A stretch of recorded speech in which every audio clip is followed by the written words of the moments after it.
Hey, Chris. Hey, Larry. Hey. What is so damn important, Larry?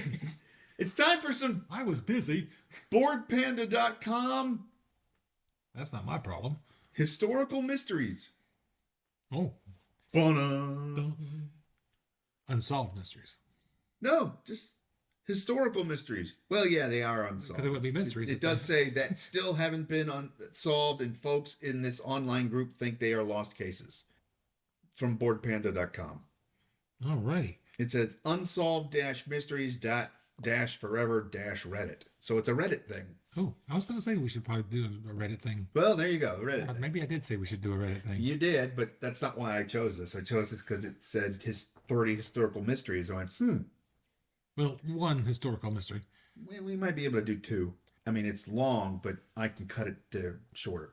Well, I can cut it shorter. No, I mean, there's not a lot that really needs to be said within the thing. Yeah, but there may be funny jokes involved. Maybe. The world is full of wonders and mystery. You sure? Well, we don't know everything in the ocean, so... Okay, then. How much do we not know from what happened in the past? How will we know? Exactly. We don't know what we don't know. We don't know a lot. Most definitely more than we do know. Being a historian, or actually any scientist, means you have to interpret the evidence you collect in your investigation. It might be that they're right, or that their interpretation is off, or that they can't even come up with an interpretation at all. So let's dig into this and see what the fuck's going on. It's Indiana Jones, this shit. Number 1. The Library of Alexandria was one of the largest and most significant libraries of the ancient world. It was part of the Research Institute at Alexandria in Egypt, called, not even going to try and pronounce it, but it has an M. It looks like it says the Mouse Ion. The Mouse Ion. I thought that was what they're doing at CERN. Well, yeah, but don't talk about it. Until the Library of Alexandria, most other libraries were regional, and the one in Egypt aimed to be universal, having knowledge from all over the world. Huh? But wound up at Paramount. Yes. Universal was only interested in the mummy. Well, many money. Various sources estimate different numbers of books in the library. The number ranged from 200 to 700,000. 200,000 to 700,000. I was going to say 200? Woo!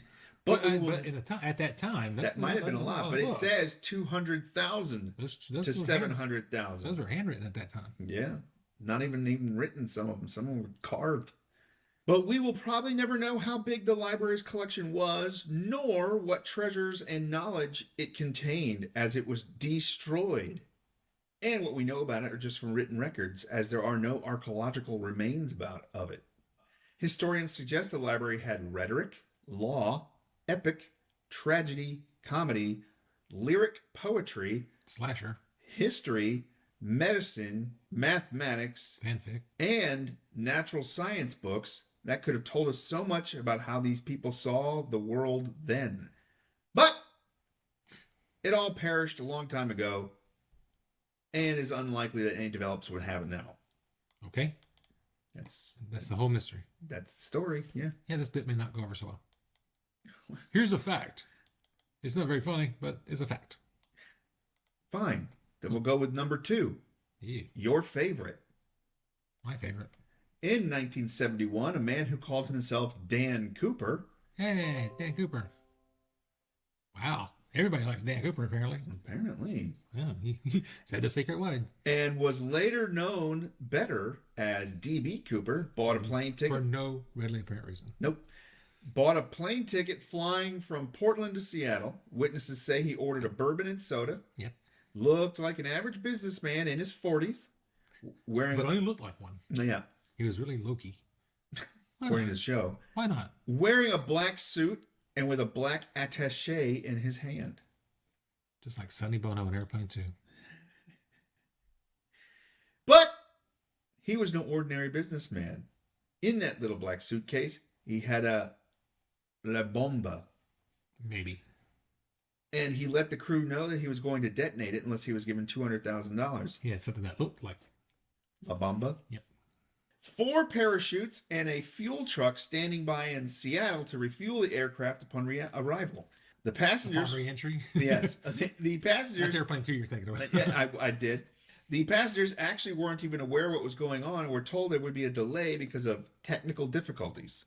No. Run for your lives! But do it in an orderly fashion. But please do it in an orderly fashion. When the plane Thank you landed, for flying Transform. the passengers were let out and DB Cooper was given his money. And his drink. And after taking off, Cooper collected his things, jumped out of the plane. To this day, the Fitty couldn't find out who the man was, and many people don't believe that D.B. Cooper survived, as traces of the ransom money were found along the banks of the Columbia River in 1980. Mm-hmm. But they never found him or his parachute. And a person called V2000 said, though they have proved that he was Loki. So there you go. Cue porking music.